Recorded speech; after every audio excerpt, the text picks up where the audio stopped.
Good morning students.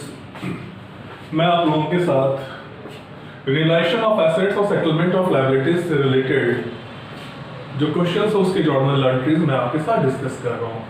हम लोगों ने यही अज्यूम किया हुआ है कि सारे एसेट्स को और सारे लायबिलिटीज को हम लोगों ने ऑलरेडी रिलेशन अकाउंट में क्लोज किया हुआ है।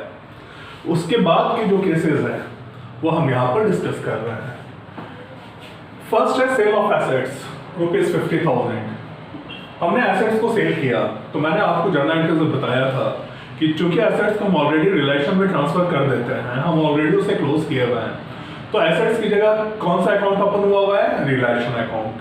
हमारे पास पैसे आएंगे जब भी हम एसेट्स को सेल करेंगे, हम कैश रियलाइज करेंगे, कैश को हम डेबिट करेंगे।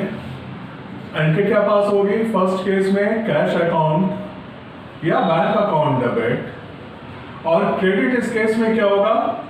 रिलेशन अकाउंट को हम क्रेडिट करेंगे क्योंकि ऑलरेडी हम लोगों ने एसेट्स को रिलेशन अकाउंट में क्लोज किया हुआ है, इसलिए यहां पर एसेट्स को हम क्रेडिट नहीं करके रिलेशन अकाउंट को क्रेडिट करेंगे। एंट्री क्या पास होगी? Cash account debit to relation account 50,000।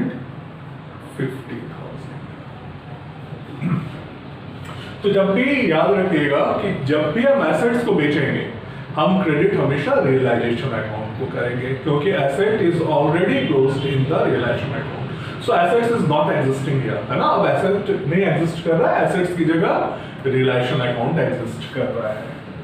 Second case, payment of liabilities ₹10,000। यहां हम लोगों ने लायबिलिटीज की पेमेंट करी। मैंने बताया कि ऑलरेडी लायबिलिटी को भी हम लोगों ने क्लोज किया रियलाइजेशन में, तो लायबिलिटी की जगह कौन सा अकाउंट ओपन किया हुआ है हम लोगों ने? Realisation account. तो यहाँ पर जब हमने क्लोज किया तो रिलेशन को, जब लायबिलिटी को हमने रिलेशन में क्लोज किया तो रिलेशन को हमने क्रेडिट किया हुआ था। अब जब हम उसकी पेमेंट करेंगे तो रिलेशन अकाउंट को क्या करेंगे? हम डेबिट करेंगे, और हमारे पास से क्या गया? कैश गया। कैश एसेट्स वो डिक्रीज हुआ, हम उसे क्रेडिट करेंगे। तो जब भी लायबिलिटी की पेमेंट होगी, जो एंट्री पास होगी वो होगी realisation account debit to cash account और बैंक अकाउंट। जब भी लायबिलिटी की पेमेंट होगी, हम 10,000 पेमेंट किया हम लोगों ने, तो एंट्री पास होगी relation account debit to cash और बैंक अकाउंट। आप लोगों को नरेशन जरूर लिखना है क्योंकि नरेशन अगर आप नहीं लिखोगे तो नरेशन और फॉर्मेट के 25% मार्क्स डिडक्ट होते हैं, इसलिए आप नरेशन जरूर लिखना। Third, creditors paid by a partner A. यहां पर फर्म के बिहाफ में किसने पे किया? पार्टनर ने। ऑब्वियस सी बात है, फर्म क्या करेगा? पार्टनर के कैपिटल को उतने से इंक्रीज कर देगा, बिकॉज जब पार्टनर्स के कैपिटल की पेमेंट होने लगेगी तो जो भी फर्म के बिहाफ में पार्टनर ने पे किया है वो अमाउंट भी उसके कैपिटल में ऐड हो जाएगा और वो टोटल कैपिटल से सरप्लस कैपिटल की उसकी पेमेंट होगी। तो यहां पर एंट्री क्या पास होगी? ऑब्वियस सी बात है, लायबिलिटी की पेमेंट हो रही है, हम रिलेशन अकाउंट को डेबिट करेंगे, और कौन पेमेंट कर रहा है?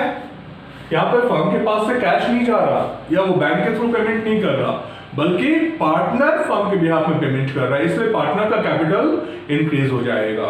आप सबको पता है कि कैपिटल हमेशा क्रेडिट बैलेंस होता है, इसलिए इंक्रीज द कैपिटल हम क्या करेंगे? उसे फर्दर क्रेडिट कर देंगे। एंट्री क्या पास होगी? रिलेशन अकाउंट डेबिट टू, किसने पे किया है? ए ने, तो A's capital account to A's capital account 10,000।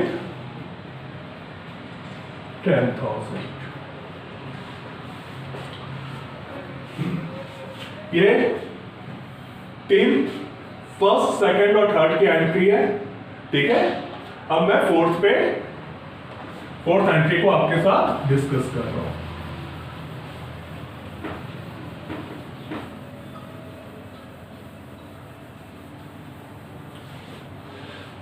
Fourth क्या है? इन्वेस्टमेंट। Book value 40,000। यहां पर बुक वैल्यू 40,000 है। Book value means the value at which investment has been shown in the balance sheet. तो इन्वेस्टमेंट 40,000 का बैलेंस शीट में show कर रहा है और रियलाइज कितना हो रहा है? 115%। मींस देखिए, fourth, book value is equal to है 40,000। मैंने आप लोगों को बताया था कि हम हमेशा जब भी एसेट्स को रियलाइज करते हैं हम रियलाइजेबल अमाउंट हम शो करता है, हम रियलाइजेबल अमाउंट के ऊपर उसे रिकॉर्ड करते हैं। ठीक है, तो रियलाइजेबल अमाउंट यहां पर कितना हो गया,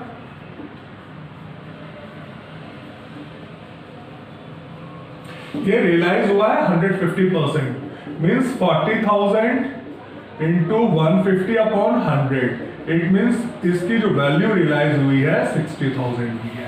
इट मीन्स हमने इन्वेस्टमेंट को 60,000 पे बेचा है, हमें जो पैसे मिले इन्वेस्टमेंट से वो 60,000 है। इट मीन्स हमें जो कैश मिला है वो 60,000 है।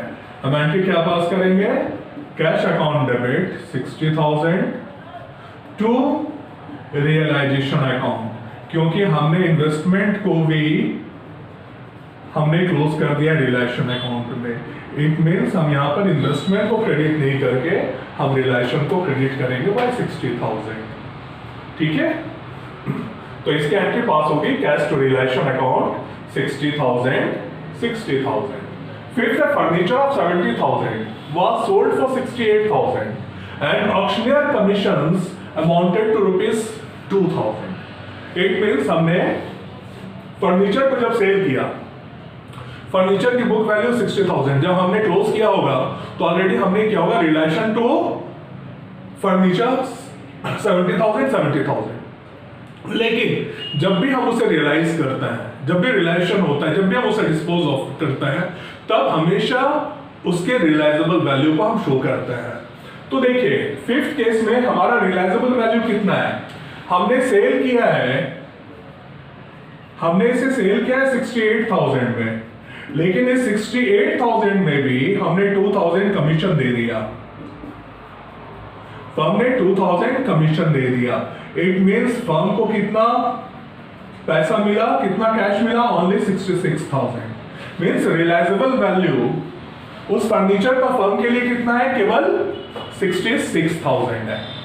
ठीक है, फर्नीचर 70,000 का है, लेकिन हमने उसे 68,000 में ही सेल किया और उस 68,000 में भी 2,000 हमने कमीशन का दे दिया। इट मीन्स फर्म को जो पैसे मिले वो केवल 66,000 मिले। It means the realisable value of the furniture is only 66,000। तो हम इसके एंट्री कितने पे पास करेंगे, केवल 66,000 में। एंट्री क्या पास होगी, cash account debit to realisation account, क्योंकि मैंने बताया हुआ है कि जितने भी एसेट्स हैं वो सारा हम लोगों ने रियलाइजेशन में ऑलरेडी क्लोज कर दिया है। इट मींस एसेट्स एग्जिस्ट नहीं कर रहा, उसकी जगह कौन सा अकाउंट एग्जिस्ट कर रहा है, रियलाइजेशन अकाउंट। एंट्री क्या पास होगी, cash account debit to realisation account 66,000। Now come to the sixth point.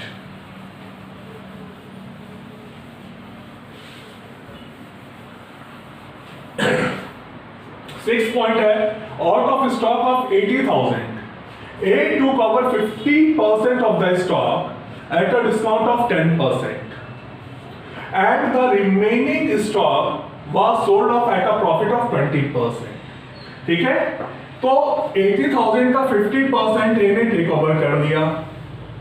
तो जब भी एसेट्स को ए टेक ओवर करेगा उसका कैपिटल कम हो जाएगा, क्योंकि एक तरीके से उसने अपने कैपिटल की पेमेंट ले ली है थ्रू एसेट्स।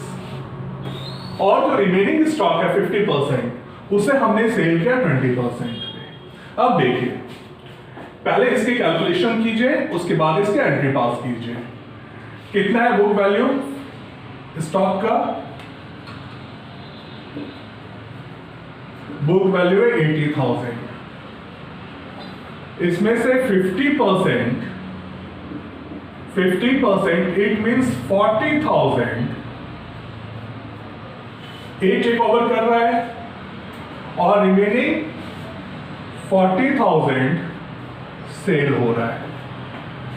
ठीक है, तो ए तो कवर कर रहा है इसे 40,000 का 10% डिस्काउंट पे, minus discount at the rate 10%, it means 4000 discount हो गया, मींस ए ने उसे 36,000 में टेक ओवर किया। Taken over by A for rupees, taken over by A for rupees 36,000। तो देखिए 40,000 का जो स्टॉक है ए ने कितने में टेक ओवर किया? 36,000, मींस इस 40,000 का रियलाइजेबल वैल्यू 36,000 है। इट मींस ए का जो कैपिटल डिक्रीज होगा वो कितने से होगा? 36,000 से। हम इसकी एंट्री क्या पास करेंगे? जब भी ए एसेट्स को टेक ओवर करेगा उसका कैपिटल डिक्रीज होगा, मींस कैपिटल को हम डेबिट करेंगे। एंट्री पास होगी A's capital account debit to realization 36,000, account debit to realization account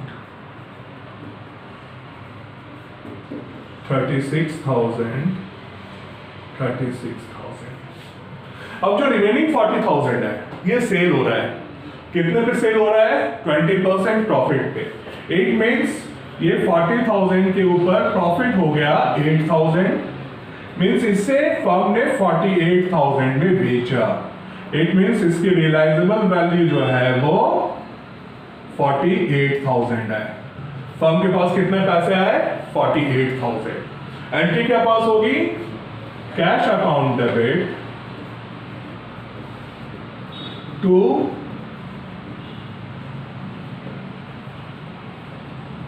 realisation account 48,000। तो हमेशा याद रखिएगा कि जब भी एसेट सेल होगा हम रियलाइजेशन को क्रेडिट करेंगे, और अगर हम सेल कर रहे हैं कैश में तो कैश को डेबिट करेंगे, अगर पार्टनर से टेक ओवर कर रहा है तो उसके कैपिटल को हम कम करेंगे। ठीक है, अब 7th पॉइंट पे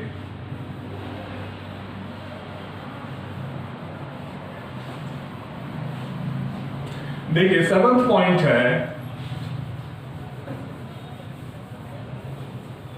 an old typewriter which had been written off in the books. It means ये unrecorded assets है because it has not been recorded in the balance sheet. ठीक है, तो ये क्या हो गया? हमारे लिए गेन हो गया। मैंने आपको बताया था कि जितने भी रिलेशन अकाउंट में जितने भी गेन और एक्सपेंसेस हैं, लॉसेस हैं, वो सारा हम रिलेशन अकाउंट में ही ट्रांसफर करता है। तो जब भी अनरिकॉर्डेड एसेट्स हम सेल करेंगे हमारे पास पैसा आएगा, हम उसे डेबिट करेंगे, और वो जो पैसा वो हमारे लिए गेन है तो हम क्या करेंगे? किस अकाउंट को क्रेडिट करेंगे? हम रिलेशन अकाउंट को क्रेडिट करेंगे। तो एंट्री क्या पास होगी 7th पॉइंट की? जब भी अनरिकॉर्डेड एसेट्स हैं अगर हम उसे सेल करेंगे तो कैश टू रियलाइजेशन होगा, और अगर पार्टनर उसे टेक ओवर करेगा तो partners capital account debit to realisation होगा। इस केस में क्या हो रहा है? हम इस 2000 में इसे सेल कर रहे हैं, तो एंट्री क्या पास होगी? Cash account debit to realisation account.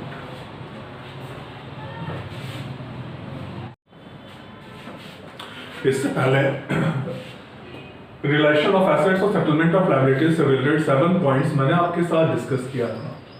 ये 5 पॉइंट्स और हैं जो मैं आपके साथ डिस्कस कर रहा हूं।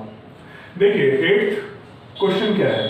Z, an old customer whose account for ₹10,000 was written off as bad debts in previous year paid 70%.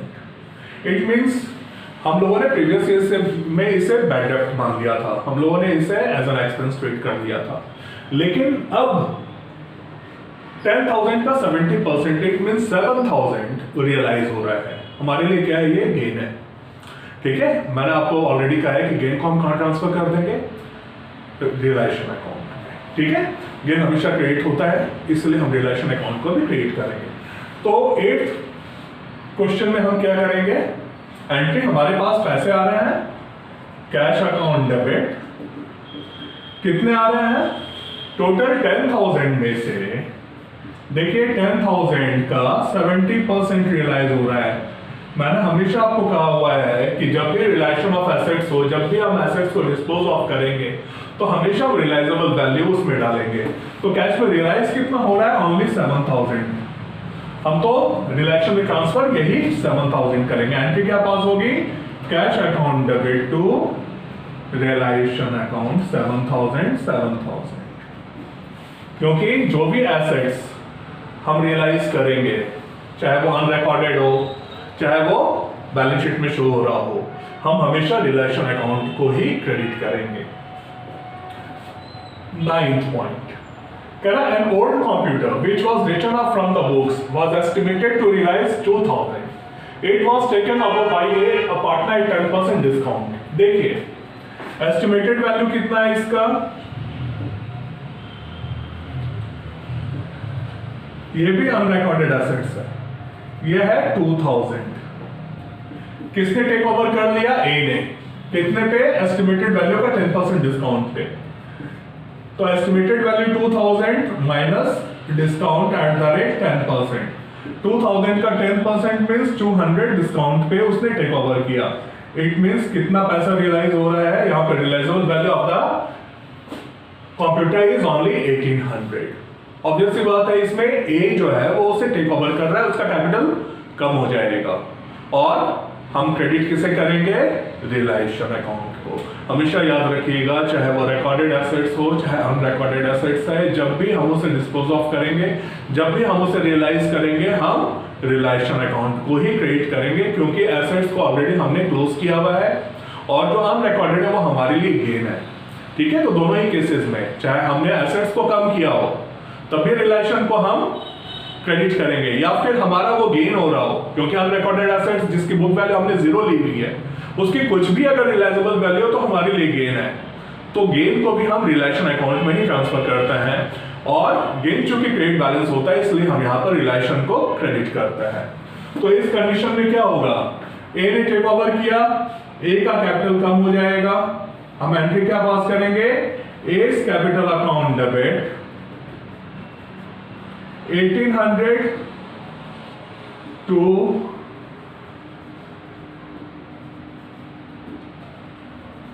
Realisation account 1800।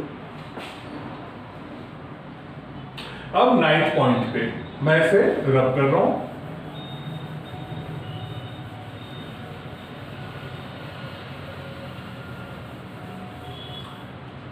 अब हम 10th पे आते हैं। Creditors of rupees 15,000 they accepted furniture at rupees 12,000 in full settlement। देखिए यहाँ पर full settlement हो गया, मीन्स हमारे पास ना कैश जा रहा है हमारे पास से ना आ रहा है।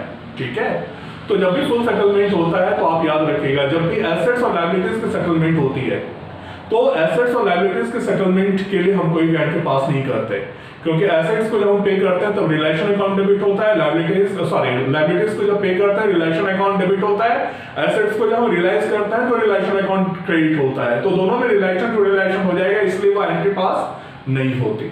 ठीक है, हाँ अगर इसके साथ कैश इन्वॉल्व होता तो जितना कैश हम पे कर रहे हैं या जितना कैश हमें मिल रहा है उससे रिलेटेड ट्रांजैक्शन हम जरूर पास करते हैं।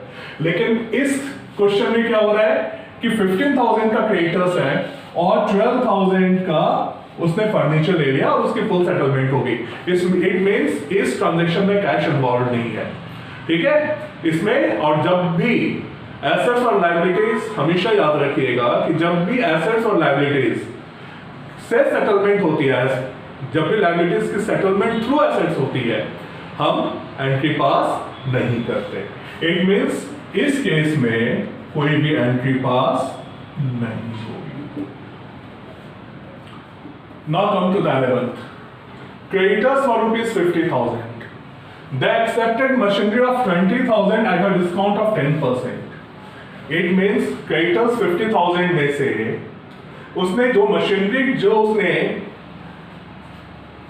के थ्रू जो भी उसकी पेमेंट हुई उसकी हम कोई भी एंट्री पास नहीं करेंगे, लेकिन जो रिमेनिंग अमाउंट की जो पेमेंट हुई है थ्रू कैश हम उसकी एंट्री पास जरूर करेंगे। देखिए इसकी कैलकुलेशन, क्रेडिटर्स कितने का है? 50,000 का। हमने क्रेडिटर्स को मशीनरी दे दी, मशीनरी है 20,000 का, लेकिन उसके ऊपर 10% डिस्काउंट पे क्रेडिटर्स को हमने उसे दिया है। इट मींस उसे हमने मशीनरी 18,000 का पे किया। तो क्रेडिटर्स 50,000 का है, हमने उसे कितने की मशीनरी दे दी? 18,000 की। इट मीन्स हमें अभी भी रिमेनिंग 32,000 उसे पे करना है। ठीक है, अभी भी हमें, तो हमने कैश कितने की पेमेंट करी? 32,000 की। मैंने आप लोगों को बताया कि जब भी एसेट्स और लायबिलिटीज की जो भी एडजस्टमेंट होगी हम उसकी कोई एंट्री पास नहीं करते।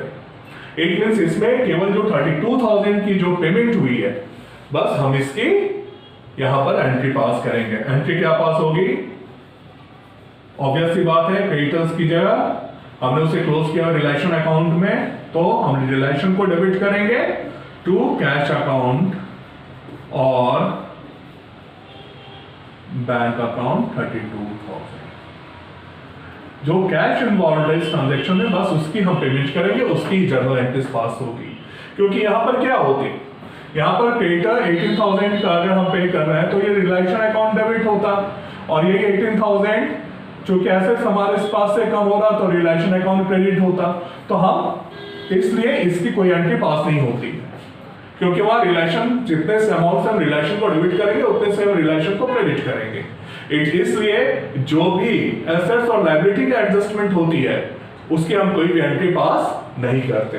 हाँ, उस ट्रांजैक्शंस में जो भी कैश इन्वॉल्व होता है हम उसकी एंट्री जरूर पास करते हैं। ठीक है, तो इस कंडीशन में रिलेशन टू कैश हो जाएगा 32,000। Now come to the last entry, और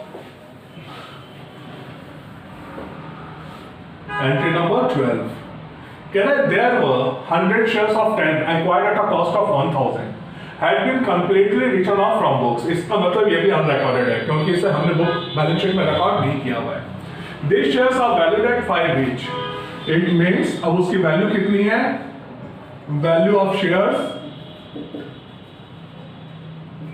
इज इक्वल टू 100 शेयर्स है एट द रेट 5, इसका मतलब है उसकी वैल्यू ऑफ 500 है।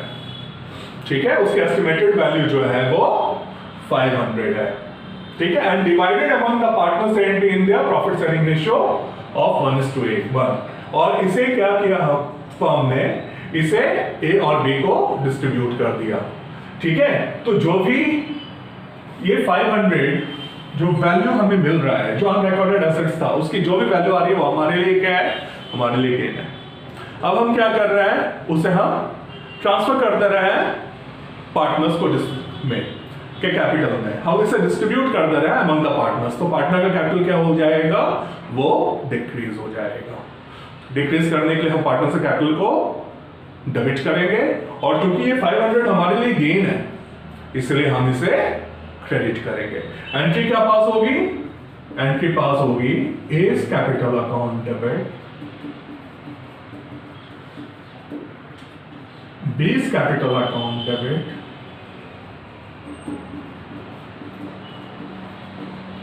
टू रियलाइजेशन अकाउंट, रियलाइजेशन इसकी वैल्यू कितनी है? 500, 250, 250। इन शॉर्ट आप याद रखिएगा कि जब भी एसेट्स रियलाइज होगा, चाहे वो रिकॉर्डेड हो चाहे अनरिकॉर्डेड हो, हम रियलाइजेशन अकाउंट को क्रेडिट करेंगे। और जब भी लायबिलिटी की पेमेंट होगी, चाहे वो रिकॉर्डेड हो चाहे वो अनरिकॉर्डेड हो, हम रियलाइजेशन अकाउंट को डेबिट करेंगे। ये जो 12 पॉइंटर्स मैंने बताया, ये 12 इसी टाइपोलॉजी पे आपके क्वेश्चंस होंगे रिलेशन ऑफ एसेट्स और लायबिलिटीज से रिलेटेड। इससे अलग कुछ भी नहीं आएगा। अब मैं नेक्स्ट वीडियो में आपको realisation expenses, profit on realisation, loss on realisation, reserve surpluses जो बैलेंस शीट में ऑलरेडी अपीयर हो रहा है, जब उसे डिस्ट्रीब्यूट करेंगे तो उसकी क्या एंट्री पास होगी, कोई फिक्टिशियस एसेट्स है या अनडिस्ट्रीब्यूटेड लॉस है, जब उसे हम राइट ऑफ करेंगे क्या एंट्री पास होगी। इससे रिलेटेड क्वेश्चंस की वीडियो मैं नेक्स्ट वीडियो में डालूंगा।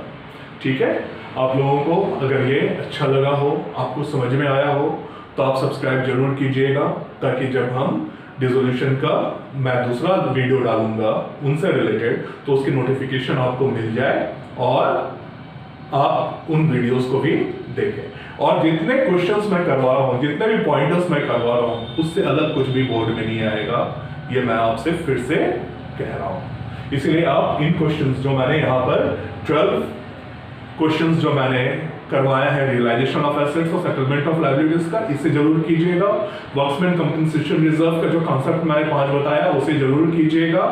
और मैं नेक्स्ट वीडियो में जितने भी आप रह गए हैं क्वेश्चंस जो भी टॉपिक से रिलेटेड वो नेक्स्ट वीडियो में डालूंगा, उसे जरूर कीजिएगा। आपके 6 मार्क्स के क्वेश्चंस इन्हीं में से होंगे।